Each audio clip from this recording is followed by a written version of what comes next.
Welcome to It Takes Two to Tango, conversations that move us. I'm Nat, And I'm Martina.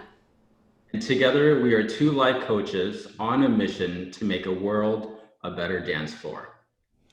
And in this series, we invite you into a metaphorical dance. It's a conversation about how to partner with life in a more meaningful way. We will translate some of the concepts we have learned from Argentine tango and ballroom dancing off the dance floor so that you can experience the kind of bliss that we experience in partner dancing in your life and leadership. So, may I have this dance? Of course, thank you. All right.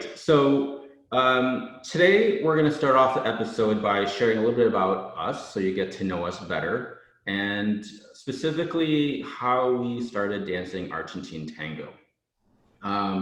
So I'll start first. I actually started off as a ballroom dancer. I started as a student, and I've always been a student, honestly. But I started back in the fall of '94. And I know that specifically because that's when I started grad school here in Boston. And I didn't know anyone here.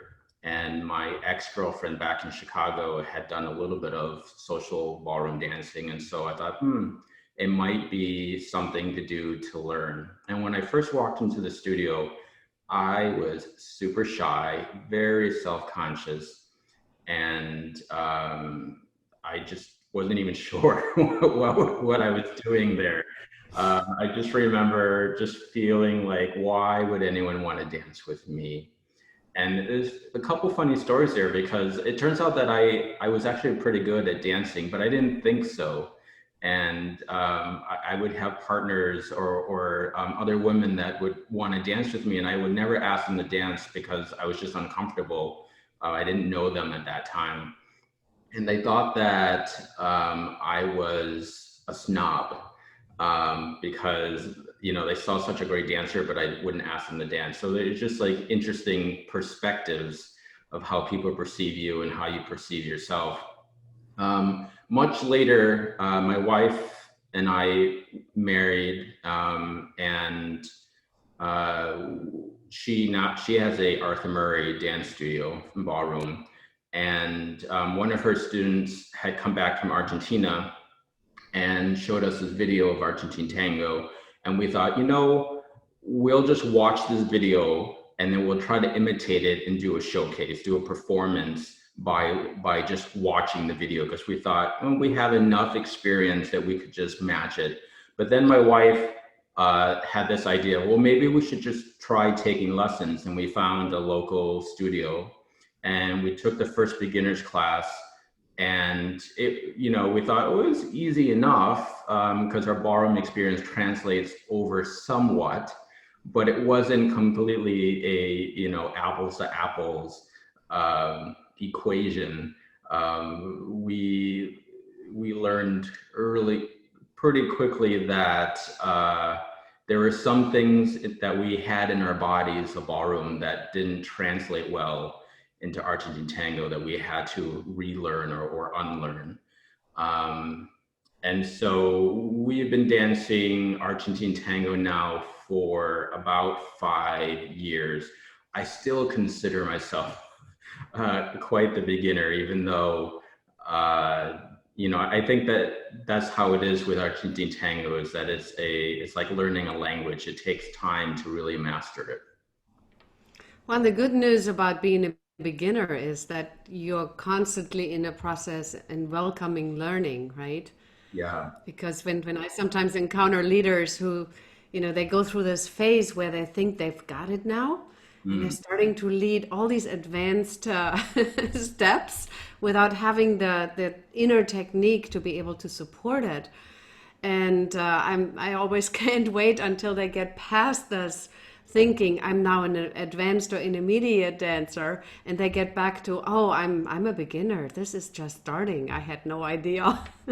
Yeah, it's actually a funny story. When we finished the first beginners course of from our studio, and our teacher said, "Okay, you can move on to the intermediate level." And we're like, "Are you sure?" Because I don't think we belong in the next, group yet. And they're like, well, the fact that you think that is actually a good reason that Yeah, you belong there because, you're, like you said, have that beginner's mind and wanting to learn. yeah. Yeah, thank you for sharing that. That was great to hear the whole story. It's wonderful. And like I told you off the record, that I got to see one of your showcase performances. So that was kind of fun. So at some point, we'll have to share some of these with our listeners. Yeah. So my journey to Argentine Tango actually started officially in 2014. At the time, I had just enrolled in my very first coaching course called Calling in the One with Catherine Woodward Thomas. And so the first step is you go through the program by yourself or on your own, right, as a participant.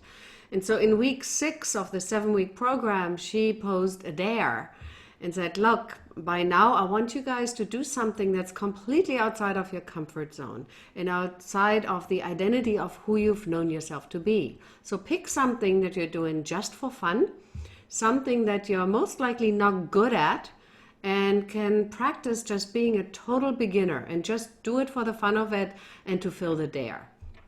And the next day, an email came in about a Viennese waltz boot camp, and I happened to be in town, which was rare at the time because at the time I was traveling a lot. I had a different business before coaching. And it was from the tango, or from the instructors that had offered a tango boot camp in 2011, which I had attended, and it was horrible. I was horrible. I was intimidated by the dance, by the instructors, by the people in the room. I felt I didn't fit in. And I remember my teacher at one point even saying, you stand like a fighter. You're a girl. Stand a little bit more graceful. Stand like a dancer. And I had no idea what she meant. So I concluded back in 2011 that I'm unleadable. I have 2 left feet and I'm never going to get this. So Viennese Waltz Boot Camp was exactly the right thing for this dare. And I went there, expecting to prove to myself that it's actually true. I have 2 left feet and I can put this idea of dancing completely out of my mind. It's always been there since childhood. I didn't grow up with athletics or with dancing or ballet lessons or anything. So it was always in the back of my mind that I would be so cool and it looked so graceful. And so, I guess what happened is that for once I didn't go into a class wanting to be an A student. And looking back, I think I was more present. I was there for the fun of it. I didn't care if anybody asked me to dance. I was just there to fill a dare. And I loved it. I completely fell in love with dancing. And the cool thing with this boot camp was, I do really well in immersion settings. So we would meet every other day at 7:30 for 2.5 hours for about 10 days, consecutive days.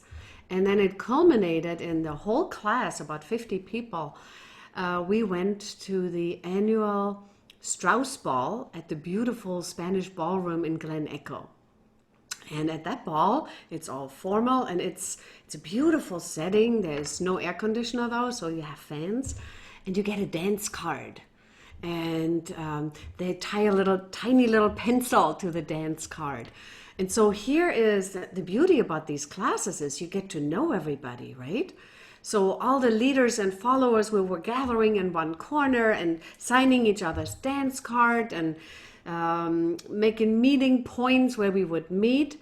And at the end of the night, I walked home with a full dance card. So all these fears of it's going to be like high school and it's going to be awkward and nobody's going to ask me to dance and I'm way too old for this, to be starting this. Everybody else probably has a ballet background. None of that ended up being true. And so yeah. And so what happened out of that is, I really wanted to dance more. I was looking for every opportunity. And in July, there was another tango immersion course. So I dared to join that. And I fell in love with that as well. And that kind of became my first love, Viennese waltz being the second. And I Mm. still was a little bit shy, which surprises a lot of people because I seem to be extrovert to people who don't know me very well. And I was terrified to go to dance events by myself. The good news was somebody had collected all the email addresses of that first waltz group. And I decided to just start a little email newsletter and asking people, would you like to go? Or what else is there? Where can we go? And that has grown to a pretty strong community now of people who are just as interested in the three dances that I most love: Argentine Tango, Viennese Waltz, and Salsa. And yeah, so we created a whole community out of that because I learned through that email group that I wasn't the only one who was afraid to actually go out by myself. And so we found that it was a lot easier when we got together and had several people with us that spoke the same kind of tango or waltz language. So that's my journey into dancing, and I'm hooked. I have my own ballet bar now here at home. And I purchased a bar stool because I saw one instructor on Zoom using a bar stool for practices. So that is my COVID time dance partner for now. Oh, wow, love it. Ballroom, not ballroom, but Viennese waltz is actually one of my favorite dances. Just the music. I'm amazed when I look back over time of the songs that I've loved through the years. There almost always been a Viennese waltz, 3/4 timing. So it's just something about that music that pulls me in, and I just love it so much. So it's interesting that we have similar Yeah. lifestyles. Well, there's actually a little bit of brain science I can share with you about Viennese waltz. I just actually dug that out for another course that I'm teaching right now. About 35 years ago, I was actually teaching motivational seminars for middle management in Germany. And one of the things that I had these guys do, there was new brain science coming out about how do you equalize the two hemispheres of the brain and get greater concentration and focus. And Viennese waltz music actually is very close to the heartbeat. So if you're moving just like walking, like you're moving your arm and your right arm and left leg together, and kind of like a whisk without a whisk step, right? Just moving left and right can equalize your brain hemispheres. So we were doing that and having, awkward middle management engineers who didn't know where the left arm is and the right leg, which I can so relate to because I didn't either. And if my dance teacher listens to this, she's going to be smirking.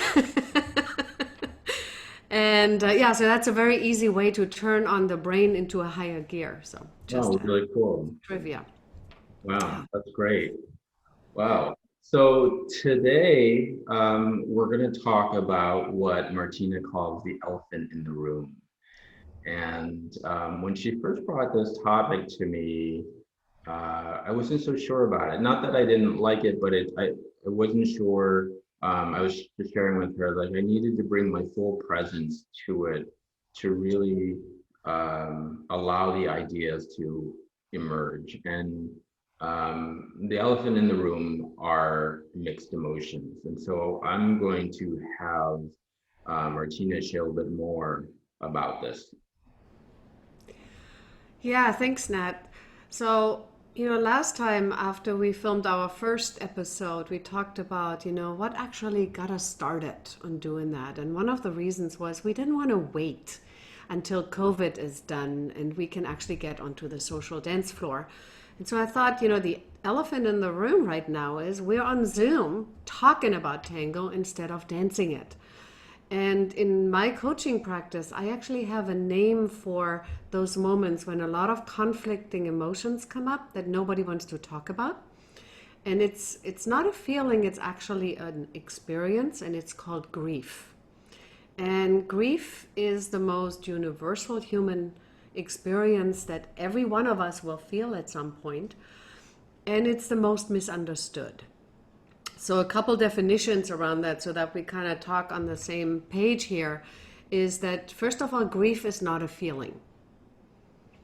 grief is an experience. And what grief is it's a natural and normal human response to loss or change of any kind. So most of us, when we hear the word grief, we think, oh, thank God I don't have it. Nobody's died lately or left lately. But when you think about loss and change of any kind, that kind of widens the scope, right? And I'll get back to that. But first, the second definition, second big definition is that grief also is the mixed emotions or conflicting feelings that come up when everything around us that was familiar is changing, right? So any familiar pattern, any familiar surrounding environment, familiar relationships, if we lose them or they change, usually we have a whole slew of mixed emotions. So we might be sad that somebody is gone, but we might also be relieved that they finally left our house. We might miss the time we spend and the friendship and the closeness, but we might also be happy that we finally have control of the remote control again after the guests left. And how do you talk about the awkwardness of those mixed emotions, right? And that actually, that experience is called grief. And so in the absence of actual social dance events, and I'm beginning to think that it might be a while until singles like me can dance like we used to, where you get to engage on the dance floor with strangers, right? I thought the elephant in the room of what do you do with these mixed emotions? What do you, like, Nat, what do you right now? What are some of the mixed emotions that come up for you in response to the pandemic, the lockdown, and the ways that we have to socially distance? Yeah, when the lockdown first happened, um, it didn't really affect me that much. I work from home already, and I'm a bit introverted, and I call myself a recluse sometimes. So the fact that I didn't have to have some sort of excuse not to go out was really a blessing. Mm-hmm. With that, though, over time, there are some kind of simple pleasures that I miss, like the convenience of popping to the grocery store, in 15 minutes in and out. It's changed now where you're more likely to do that, but I have to time it right, Um, and obviously my wife and I, we get to dance and we have that connection. So I see that as a blessing. But there's also just meeting up with friends and like in person, and then touch, I realize is really important to me, whether it's shaking someone's hand, even being close to them there's a sense of intimacy that I miss. And then hugs is something I greatly miss with friends, even family. Family, you can give hugs, obviously, but sometimes family is of far apart.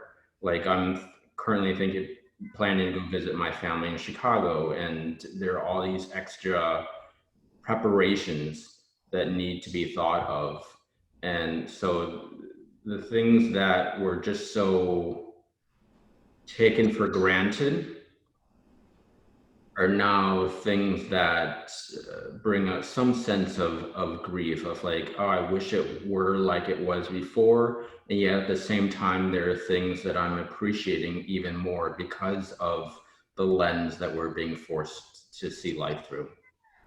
Yeah.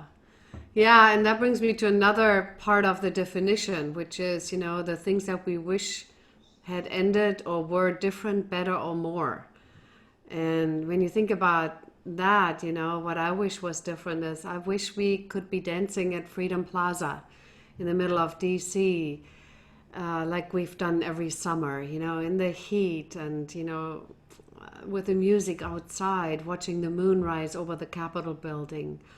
And like you, I miss my community. My dance family has become my substitute family because my real family lives in Germany and in Dubai.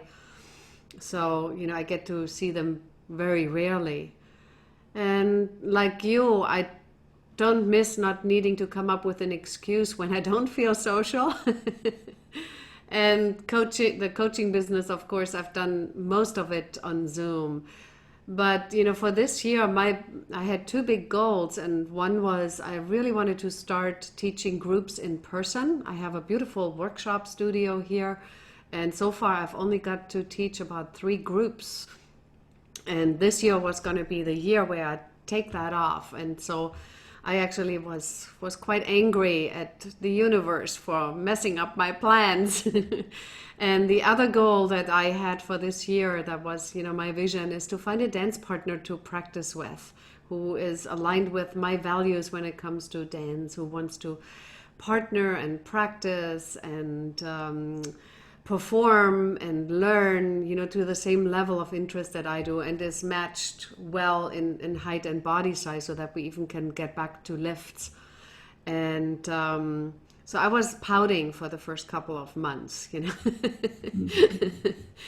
And I had to resort to my own tools to talk myself through this, and on how do you acknowledge these feelings so that they don't start eating you up, especially when you're trapped in your own head and you don't want to talk to anybody about this, right?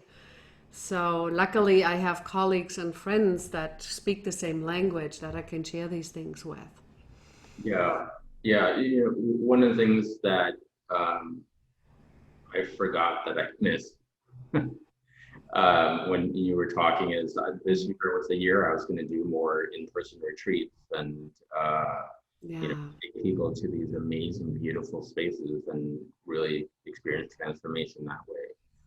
And then the other, because it's interesting is I had this inner struggle of like, well, do I go to the studio, my wife's studio, help out there because I get so engrossed in what I'm doing at home.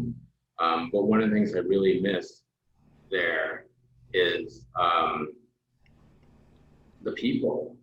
It's open at minimal capacity now, and I realize how much energy the people bring. That it's not just um, the container, the building. Right now, it's just a container building with some Hmm. people, but that liveliness with the joy, the passion, the connection, community.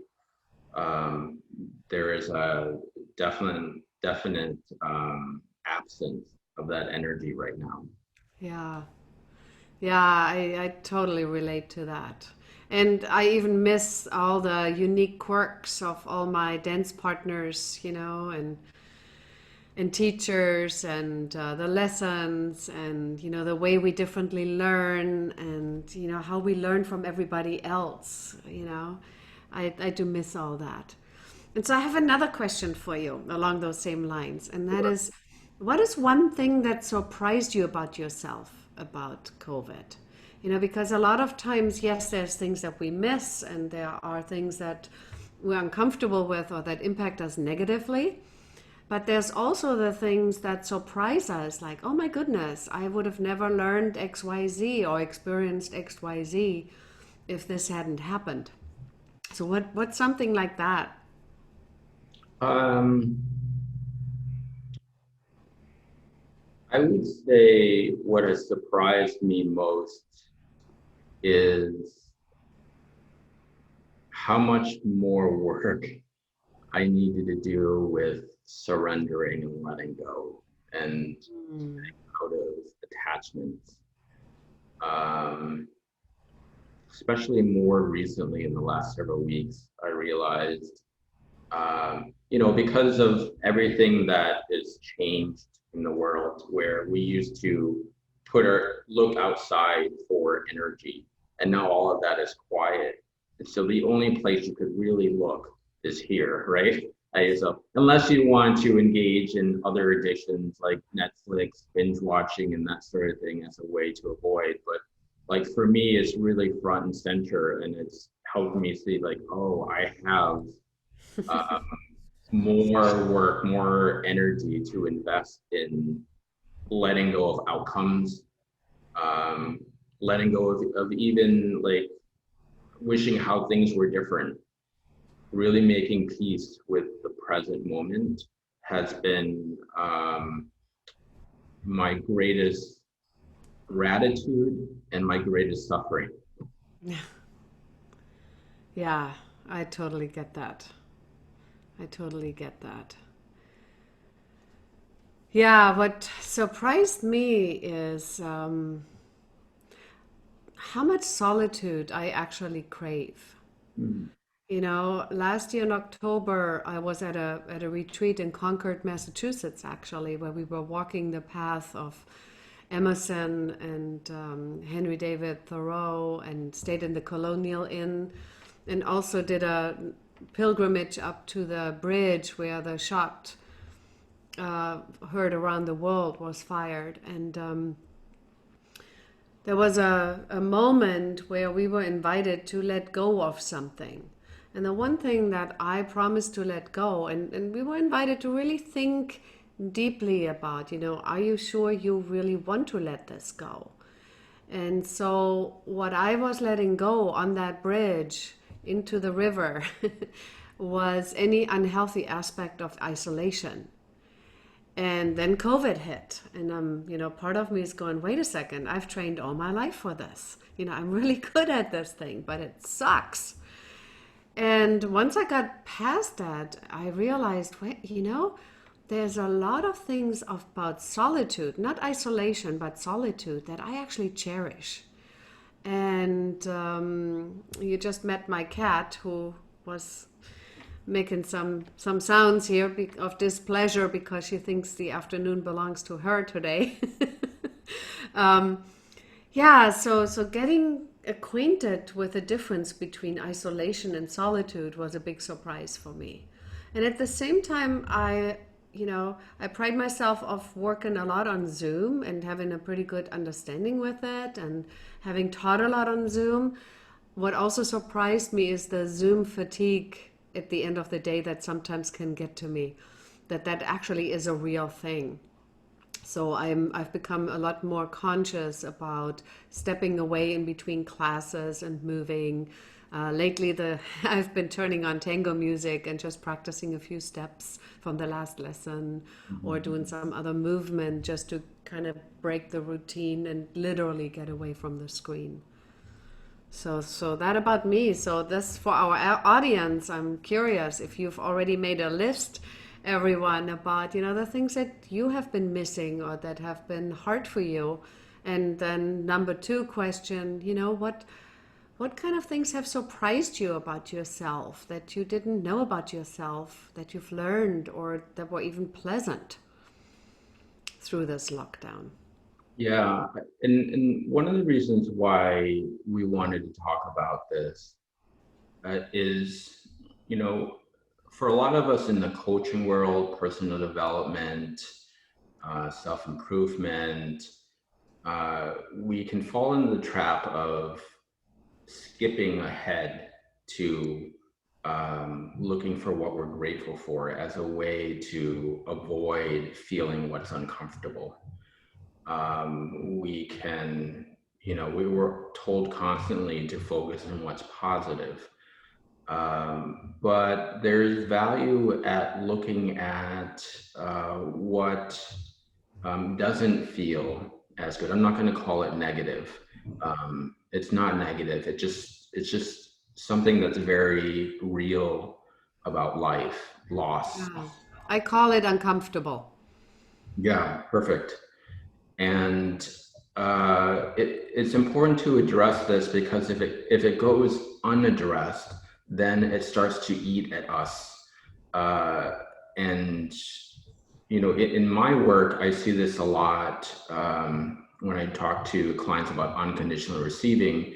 Is that they have childhood conditioning that prevents them from feeling like they can speak up about things that are important to them because the fear of loss of love, or the fear of, you know, looking or coming across pushy or needy or whatever that conditioning is, it holds us back from really feeling fulfilled, keep us from feeling connected to the people that we really want to feel connected to. And I really found it fascinating, Martina, when you talked about how this shows up on the dance floor. If you can share more about that. Yeah, there's two things I want to add to that. And one is, my work as a grief recovery specialist.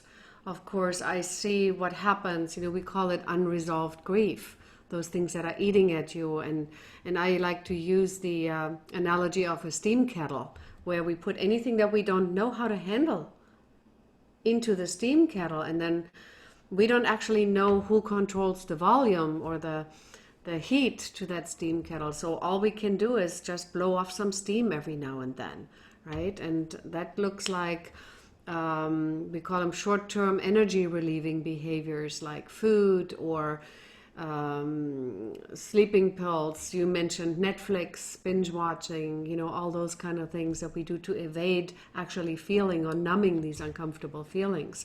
And the way I think they show up on the dance floor is that we hold back, right? We step into an embrace, but we're not quite present. And so we think more about the next step and what steps we remember and going through the motions. We talked a little bit about that in the last episode, and miss out on the connection and on the present moment because we are not even aware of all the unresolved stuff that is dancing with us on the dance floor. It's literally like you are dancing with an unspoken elephant in the middle of the room that nobody addresses. And you're dodging it, and you feel it in the body. You feel it as tension. You feel it as, you said that when you first started dancing, people thought you were a snob, and yet you were shy, you were uncomfortable, right? So I think sometimes we might make assumptions about ourselves or other people on the dance floor. And what we don't know about ourselves or about them is that they carry some, unknown, unresolved emotions with them. Yeah, it's interesting. What you just shared there brought up a story. My very first ballroom performance. Uh, I at that time, I mentioned I was very shy, very self-conscious. I was so worried about how other people thought of me, and so I remember that first experience because when I look back, one is I danced the whole routine, and I did not really hear the music that well. I wasn't aware of anyone else in the room, even though people said they were cheering for me and calling my name. Like, it was just like oblivious to that. Um, and it just like all happened. I didn't really even dance on the music very well. And but I bring this up because the unresolved emotion and feeling that I had was like, I'm not good enough. I need to perfect this so that I look good. But in the end, it still compromised my experience of Mm, the dance. And so I really want to point to this because it's not so much about performance and how you look. Like, you can perform really well, and we can put a lot of energy into looking good, but are you present for that experience, yeah. right? Because we can perform really well and look good on the outside, but if we're not present because we're not addressing what needs to be talked about, then we miss out on the experience. Yeah. And our partner does. Yes. And that taking that off the dance floor, it's the same in the boardroom, right? Or in a leadership situation. When we don't address the elephants in the room, they have a way of creeping in into every single interaction, right? Especially when there's changes going on. Like, the questions that are up for many now is, how do we measure performance when everybody's working from home? Do we need to bring them back into the office so that we can actually see people work? And what I find, sometimes these unexpressed elephants are emotions, and sometimes they're unexpressed expectations, because we assume that everybody thinks the way that we do, right? And in a performance, we assume that we both know the same choreography. As a follower, my job on the dance floor is to wipe my slate clean, especially before a performance, just in case my leader dances something completely different. It doesn't look good when I stay with the choreography and my leader is leading something different, and all of a sudden you have martial arts competition instead of a Viennese waltz or Argentine tango on that dance floor. And in leadership situation, I see that a lot as well, where all of a sudden there is this energetic tug of war going on. And what's really going on is that there are some unexpressed elephants that have crept into the room, that somehow, in the grief recovery again, we call that undelivered communication, and in particular, undelivered emotional communication. The things we wish we would have said or that they should have said, the things we wish we would have done or we wish that they had done differently, and the thank yous we didn't say, the praise that we didn't give, or the ways we didn't stand up for ourselves. All those things, can cause unresolved emotions that can completely throw us off in whatever we call our performance of any given day. Yeah. Yeah. So, and like you said, this is not about now pitching a tent in the discomfort and dwelling on it, right? So, Yeah, it's not about dwelling on it, but it's about giving space for it. I yeah, like to think of our emotions, or as you talk about grief as an experience. I like to think of them like little kids. Like, if you're the parent and these your emotions are kids asking for attention, right? They're on your leg, pulling at your pant leg, calling out your name. They want to be addressed. They want attention. They need attention. And sometimes all you need to do is give attention, and then they let go of their relentless, attention getting behaviors. And same is true for grief and other experiences, emotions, is that they're an energy that wants to be addressed, that wants space. And when you give your presence to them, then they can dissipate. Because our culture has taught us that emotions are a form of weakness and that we have to keep it together, then that also complicates, this issue of being able to speak up about uh, our experience. You're not weak. It's just the programming that says that you are. yeah. And the more space that you can give to yourself to these issues that want your attention, the more whole and complete and fulfilled you're going to feel. It's really quite the paradox, because we're taught that the fulfillment comes from the achievement and the performance, and from someone that has lived that journey over and over again, it does not. It does. Yeah, I agree. There's actually, when we talk about grief, there are several myths that most of us have been taught on how to grieve. And one of the big ones is be strong and be strong for others. And it doesn't work in grief, right? Because it just puts everything in that metaphysical steam kettle, and it doesn't work on the dance floor because now we're strong arming each other again across that floor, and it doesn't work in professional situations and leadership situations. And yeah, like you said, it hampers with performance. You're at the top of your game, the more vulnerable you are, the more open you actually are to addressing that what we call emotional honesty. Mhm. You know, one thought that I thought that is another good outcome out of the COVID times is that some of the things that used to be awkward, like negotiating, do I or don't I hug somebody? Or, you know, me as a German, we usually take our shoes off, right? And it was always, now that I have a dance floor too, how do I tell people that don't dance, would you please remove your shoes? Now I can blame it on COVID. So negotiating some of these boundaries has just become a lot easier. On the other hand, you know, now a conversation around the dance floor might include a consideration, you know, what is your lifestyle? You know, who do you see? What do you do? So that I can make a decision. Do I want to share the air that I breathe in a close embrace with you? So and if not addressed, it can become an elephant, right? Yeah. Right in the middle, between of us, right in the middle of the embrace.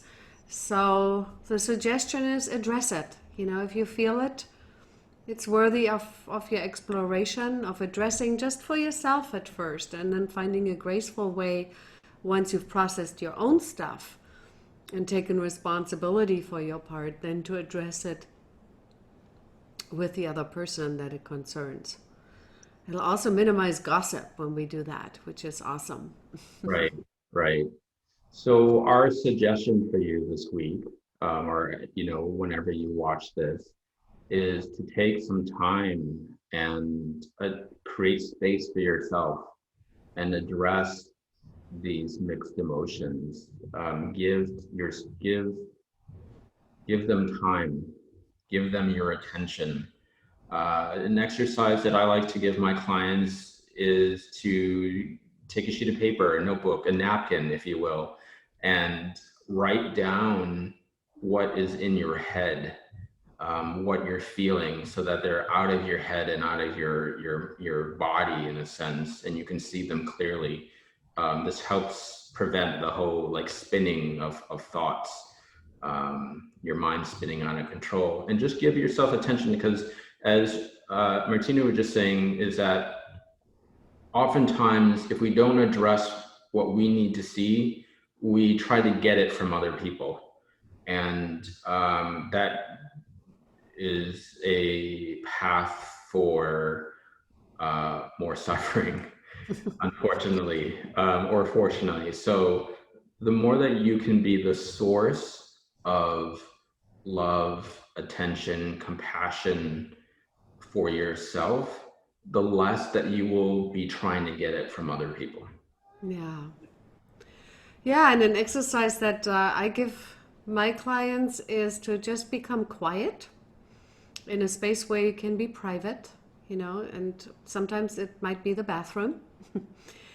And you just take a couple of breaths and tune in and tune into that younger, tender part of you that makes conclusions about the world that are probably not up to date, but that you learned when you were very little. And you do that by just asking yourself, you know, so, you know, little one, what are you feeling? And then you wait for a response. And then you just mirror back, you know, that inner part might tell you, oh, I'm really tired right now.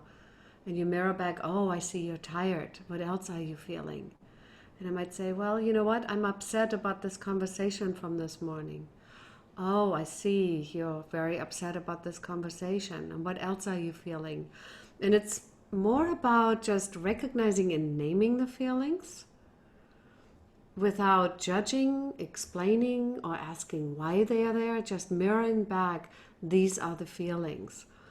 Because when you actually give these feelings a name, you all of a sudden get to have the feeling instead of these feelings having you. And it creates an inner dialogue with yourself that is worthy exploring and worthy creating a new relationship with. And you will notice that then you're more likely to train others to be observant of your feelings as well. Because we train other people to treat us the way we treat ourselves.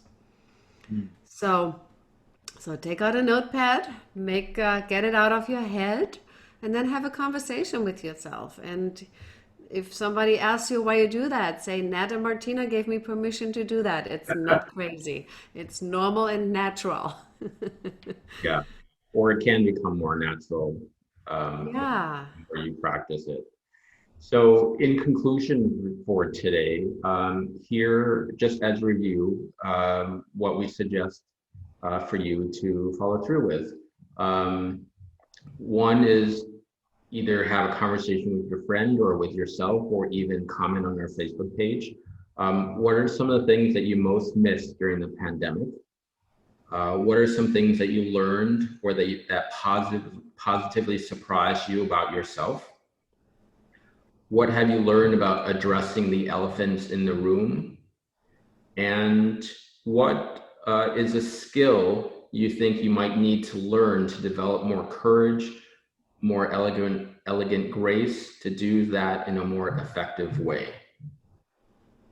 So, whether you're a dancer or not, we welcome and look forward to your perspectives and to your experiences. We invite you to follow our page and invite friends to join our dance floor. So, thank you for sharing this dance with us. And remember, it takes two to tango and to create conversations that really move us. I'm Martina. And I'm Nat, two life coaches on a mission to make the world a better dance floor.